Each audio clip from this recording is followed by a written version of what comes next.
nos dimos cuenta que la incidencia sobre lo público aquí vaciaba lo público.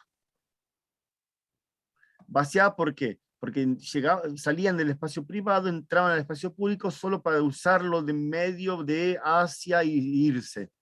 En cambio, aquí había algo diferente. Salían del espacio privado para ocupar el espacio público, quedarse ahí. Entonces, sospechamos que las dinámicas estructurales, que las estructuras en palafita generan una dinámica de llenamiento del espacio público próximo, mientras que las estructuras de hegemonías de lo urbano generan un vaciamiento del espacio público próximo. La estructura de lo privado en las formas hegemónicas de ciudad incide sobre lo público a modo tal de vaciando las inmediaciones públicas próximas. Y la estructura de lo privado en esa forma, el área privada en esa estructura no hegemónica de lo urbano, incide en lo público agregando cuerpos, llenando lo público, en un lugar de común unidad. Sí. No sé si respondo a tu pregunta. Sí, igual estoy pensando que entonces en ese caso el ejercicio de las cartografías no responde al por qué de, sino al cómo. O sea, nosotros cartografiamos cómo funciona, cómo se mueve, el por qué. O sea, por ejemplo, ¿no? Si yo no conociera que ese edificio, o sea, si anulamos la información de ese edificio tiene horarios para reunirte en común, bla, bla, diríamos, ah, mira, o sea, se mueven, personas salen y se mueven hacia el transporte y ya.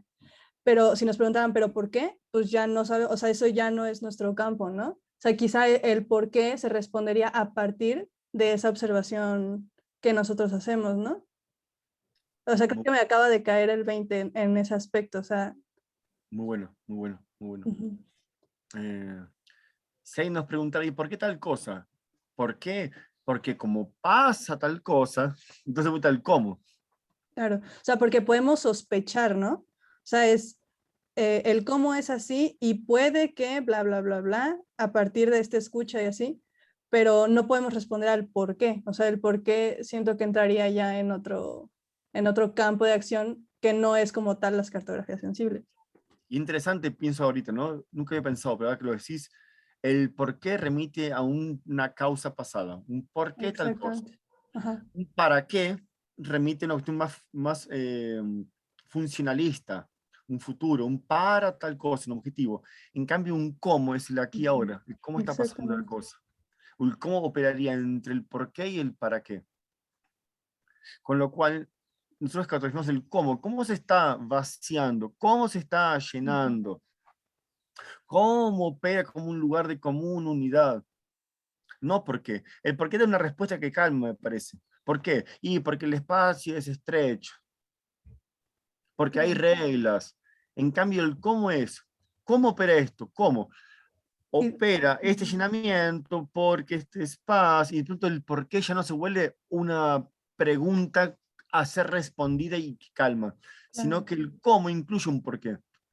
El cómo, ¿y cómo pasa esto? Y pasa porque el espacio este, al ser pequeño, expulsa los cuerpos de modo tal de agregarse en un área más abierta, que entendimos que agrega a todas las áreas, a personas de áreas comunes diferentes en un lugar de común unidad. ¿Cómo se llenó? Se llenó por todo esto. Y el por qué entonces se convierte en parte del cómo. El por qué se vuelve un medio, otra herramienta más del cómo. A diferencia de preguntar solo el por qué o el para qué, que se vuelve como centro, foco. El por qué queremos responder el por qué, y una vez que respondemos el por qué se acabó. Acá el por qué no es para sí, no es un por qué que se satisface a sí mismo, o un para qué que se responde y se autocompleta. Está en función de algo más, el por qué o el para qué, en función del cómo. Nos interesan los cómo funcionan. Cómo lo que pasa dentro de vertical acaba vaciando las áreas públicas próximas, cómo lo que pasa dentro de la vertical acaba llenando las áreas públicas próximas. ¿Qué hay de los espacios, materialidades, incidiendo? Interesante esto que está haciendo Eli, para poder responderlo así tal vez, no sé. Sí, porque justo pienso que la complejidad de esta metodología radica en que no nos responde un por qué. Y, o sea, siento que siempre estamos buscando el por qué. O sea, ¿por qué pasa esto? ¿Por qué pasa esto? Y pensando como en la gente que hace gestiones del espacio público y de cómo mejorar, siempre la respuesta es hacia, porque aquí pasa esto, porque acá pasa lo otro, porque creemos que esto, porque, y esta es nuestra solución al por qué, y entonces te quedas en una tranquilidad de que respondiste al por qué, pero nunca te detienes a pensar el cómo funciona, ¿no? O sea, cómo realmente es. Entonces siento que el por qué es como la alternativa que siempre estamos buscando y que incluso nosotros que cartografiamos es la que tenemos que como desprender de nuestros cuerpos para realmente ver lo que ahí acontece en el ahora, ¿no?